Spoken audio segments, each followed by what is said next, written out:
How could a 102 megapixel medium format camera be used for street portraits? Let me show you. For months I've been photographing people I meet in the street with my Canon R5. With its blazing fast autofocus, it works great 99.9% of the time. But what about the FujiFilm GFX 100S? A medium format camera that I normally use for more stylized portraits and commercial work. Why can't I use that for street photography? So that's exactly what I decided to do. So I started with the FujiFilm 110mm f2 because this is arguably Fujifilm's best portrait lens because it has a flattering focal length for photographing people. I'm Garamella. If you're new to this channel, please subscribe. And with that said, why don't you join me on this photographic journey? So I started out at the University of Texas, and walking around, I saw this girl sitting on a wall. And when looking for people to photograph, it's always nice to find people that aren't in a huge hurry. So I noticed she was just sitting there. I took a photo from a distance, and I got this image. And the great thing about this medium format 102 megapixel camera is that you can zoom all the way in, and you really don't sacrifice image quality. So the ability to crop in allows me to get creative in post-production with my cropping. And the lens is super sharp, and the autofocus is great with this particular lens, so that's why I love it. And after taking this photograph, I decided to walk up to her just to ask if I could take a few photos. What's your name? My name is Jen. Jen? Brett. Nice to meet you. Nice to meet you as well. Now in my head, I knew the Capitol building was in the background. However, it was so far away, and with the depth of field for this image, you wouldn't really be able to see that. However, with these letters right here written in a different language, so I thought it was emblematic of a college campus and fit well with this girl who was studying. So that's why I took this photo from this angle, both to get her studying and also to get the words nicely framed. And if you notice, she's sitting back, so that L shape adds a nice frame to the image. Oh, this is so cool. I love it. So then walking down the sidewalk, I noticed a couple on a scooter and they had crutches in their hand. And I thought that was kind of funny because they're on a scooter, they have crutches, it's something unusual. So when I'm photographing people, I'm always looking for something that's very interesting. This kind of caught my eye. I'm making a YouTube video about street photography. Would you guys be down for a photo and I can send it to you? Yeah. You got a moment? Yeah? Now, because I was using a longer length, this focal length is equivalent of 87 millimeters, I needed to have them close together. Farther apart probably wouldn't work very well, and even standing pretty far away from them, it worked a lot better with them close together. And then with them close together, you get the nice background blur. Oh, those are so cute. Those are so amazing. Cute. You can be a mamada? All right. Of course. All right. All right. I love pictures, so. All right, all right. Okay. You want us sitting down here? Or next to him, or close to him? Yeah. I'm athletic. I'm a good wingman. With medium format, it has a shallower depth of field, so that's why I shot usually around f5.6 or f4. For some of these images, I went down to as low as f2.8. And then after photographing them together, this lens is really better for shooting one person at a time. So that's what I asked them to do. And I think they liked the results, so they gave me more time and allowed me to get a few different shots, as you see right here. And this lens is just amazing. The autofocus is incredible. Every time it seems like it gets right on the eye for the eye autofocus. The colors, the background blur, it really looks amazing. And I like shooting parallel with the street because having objects much farther away adds more bokeh in the background. So when I'm photographing people, I really like the background or whatever's behind them to be very far away. That way I get that really nice bokeh and the background isn't distracting. Yeah, no, I see what you mean with the lens. Yeah, it's better like with one person. That one's good though. I like that one. Yeah, I like that one. That one's great. Holy shit. Natural. You didn't think you could look like that. No, that one's good. I like the other one. So street photography takes a lot of practice and you have to act quickly, especially when photographing people, which is what I prefer to do. So in my 18 years of photographing more than 1 million people, I've made tons and tons of mistakes. And I decided to make a special video of my top 7 mistakes that I've made photographing people in the street. So if you want to save yourself the frustration of not making those mistakes, click on the link up here or in the description below. So now let's try the GFX GFX 100S with the 80mm f1.7 lens. Now this is a 35mm equivalent of 63mm. So I really like this lens because on a full frame camera, I really prefer a 50mm lens, and this is pretty close to that. So with that said, let's go out there and I'm gonna show you what I did with this lens. So with this 80mm f1.7 lens, I decided to go downtown. And since I like shooting athletes, I noticed this guy working out. He definitely had some big muscles and was working out, so I respect that. So I asked to photograph him, and the thing about this lens is it's a little slower than the 110mm f2. So I have to ask him what he's gonna do in his workout routine before I start shooting, because it's a lot more difficult to take candid shots with this lens than the 110mm lens. At least that's what I discovered while doing this. So I asked him beforehand what he was gonna do. Oh, I got you. That's muscle up. Yeah.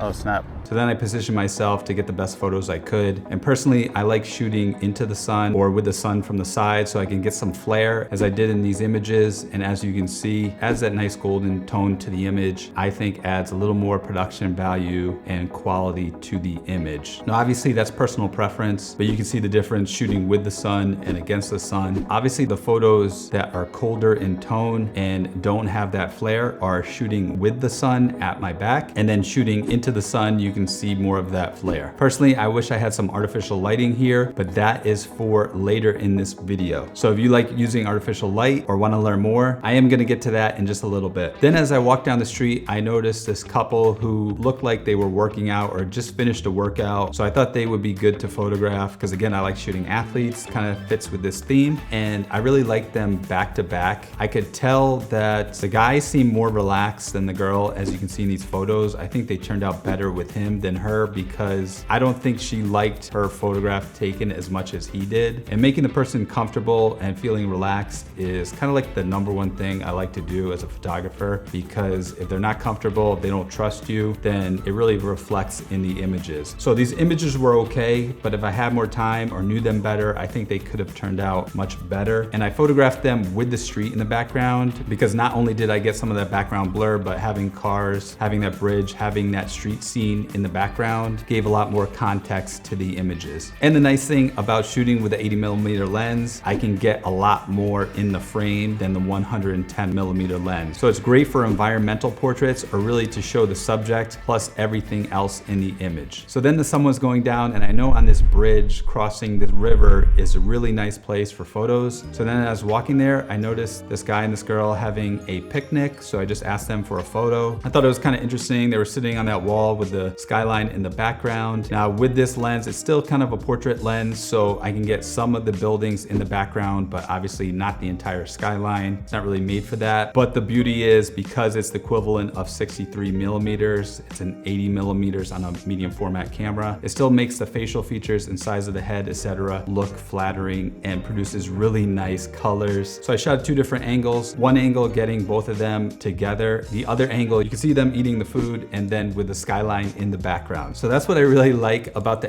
80mm f1.7 lens. It produces amazing images, and I really like environmental portraits because you can tell more of a story rather than just getting a picture like a headshot of the person. That's nice too. However, I like mixing it up, and you get great headshots with the 80mm lens, but you also can take a step back and get great environmental portraits as well. Whereas with the 110mm lens, it's really hard to get environmental portraits. So you have to really step all the way back. So for that reason, I decided to stick with the 80mm lens, but step up the production value. So the next set of photos I'm gonna show you, I'm gonna use the 80mm lens. The pros and cons are, like I said, it's an amazing lens, gets great image quality. However, the autofocus isn't quite as good. So occasionally I don't get as many keepers as I do with the 110. The 110, almost all the images are in focus on the person's eye. I just get it in focus almost every time. Whereas with the 80mm lens, sometimes it doesn't get get in focus, so that's why I always try to get 2 images or a variety of images of kind of like the same pose. So I make sure I get it in focus, and then I check it on my screen just to make sure. And the nice thing about the GFX 100S is that it's got a screen that goes like this, so you can look down while you're taking the pictures. So you can just flip it out and you can look down. By the way, links to all this gear is in the description below. Now for the final set of street portraits, I used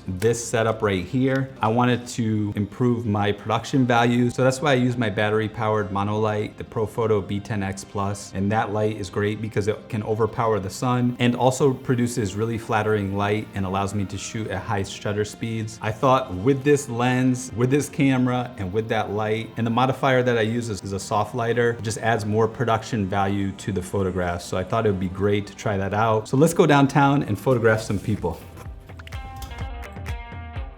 So downtown, the first person I saw was this guy with his dog. I thought he looked pretty interesting. And I was wondering if you'd be down for a quick photo and then I could send it to you. I don't have my hair or anything. Oh no, you look cool. I thought you were cool. You got the dog, everything here. And I got the light here. What was your name? Salvador. Salvador? Yeah. Brett. Brett. Yeah. Nice to meet you. Is your dog friendly? Yes, he's friendly. Hey buddy. Oh.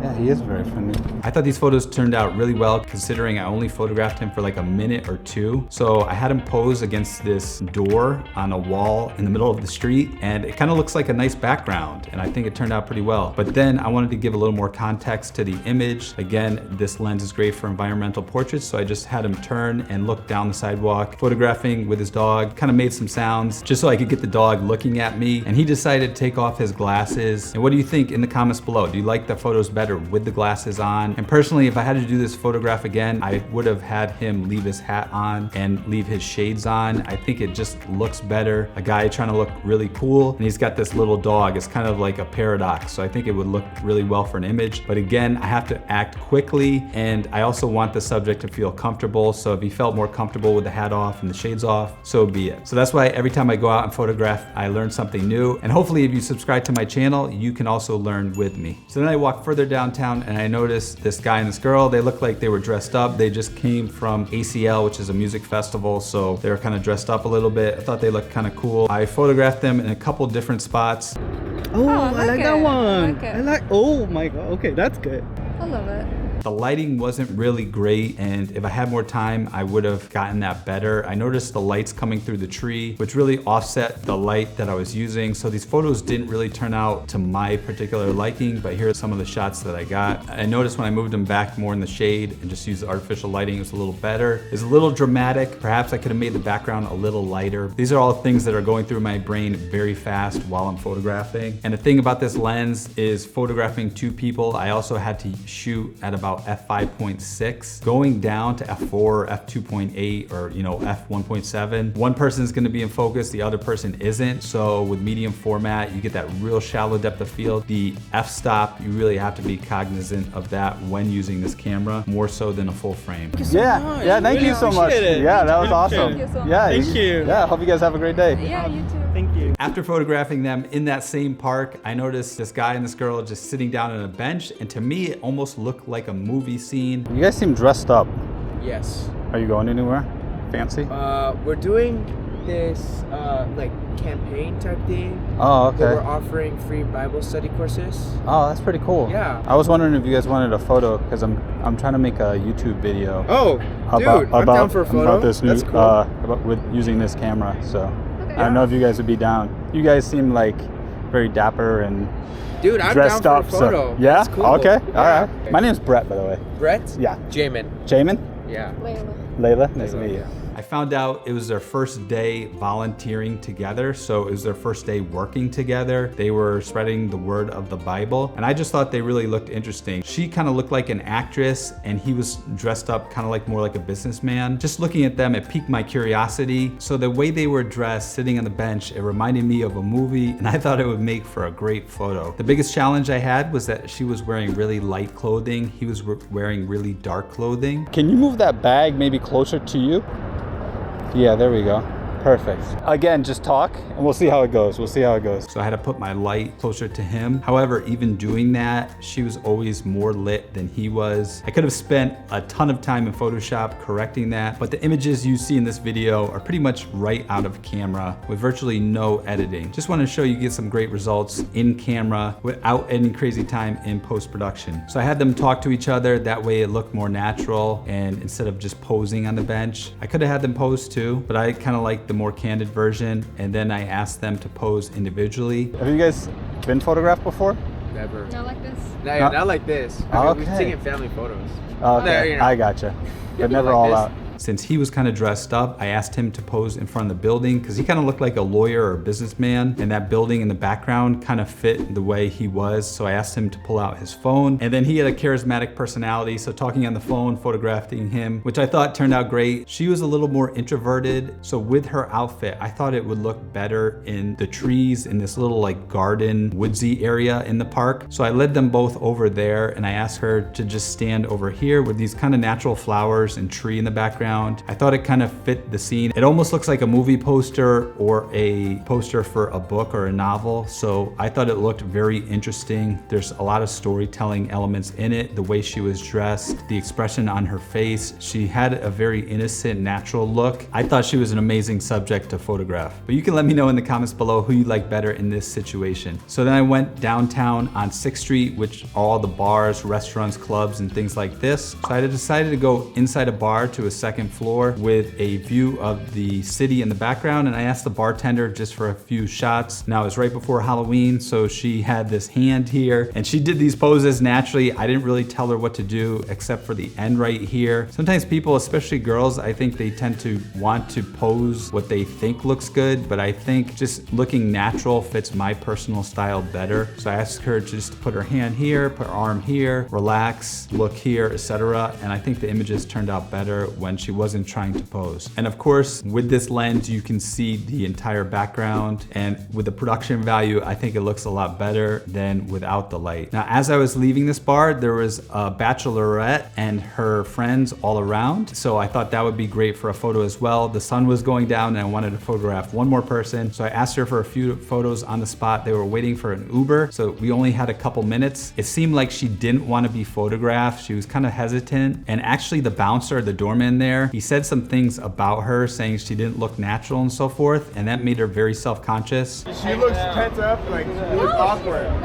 You know? You look awkward. I'm just saying, you look amazing. You're the most So why awkward are you person looking I've ever met in awkward? my entire life. No, I'm He that's just my- told me I'm I just- look awkward. So then I had to work twice as hard to reassure her that she looked good in front of the camera. I think she trusted me because she did a few different poses, especially when I showed them to her and her friends. They really liked them. And so sometimes you have to work a little extra hard in certain scenarios, but the main thing is to build that comfort and trust, because I always say photographing people is a 50-50 collaboration. 50% of the job is myself, the other 50% is on them. You really have to work with the person, and you can't just rely on the camera or yourself to do all the work. It has to be a collaboration. Towards the end there, I was shooting at f1.7, and I noticed that f1.7, you can see one of her eyes in focus and the other not in focus. That's how shallow the depth of field is. So really with this lens, shooting at f1.7, I wouldn't advise it because it's almost too shallow a depth of field. Now the background blur is amazing. It also gives it like a three-dimensional feel, but that's up to you. Some people really like that look. Personally, I think f2.8 is kind of like the lowest end, and then f5.6 I think is better when using this lens, especially for portraits, because you have to get in so close. But for environmental portraits, you can go down to about f2.8 and still get a nice look. Now, if you go to f1.7, you can shoot things, but they have to be really far away. Like for example, I use this lens to shoot this building right here or the Google building right over here, and f1.7 is fine. But with people, it's different because you're gonna see only part of their face in focus. It takes some practice to get the focus perfect every time. And I get it right, I would say 80 to 90% of the time with this lens, whereas the other lens, I get the focus right virtually every single time. So overall, using a 102 megapixel medium format camera, I kind of loved it for shooting street portraits. It's more of a challenge, but I really like that challenge. Whereas the R5, my full frame camera, it's almost like I'm not thinking. Whereas with this, I'm really thinking more, and it's forcing me to build more of a relation with the person I'm photographing, because I have to take my time to get the different shots and make sure I nail the focus. With the 110mm lens, it's less of a difference. It works more like a full frame camera,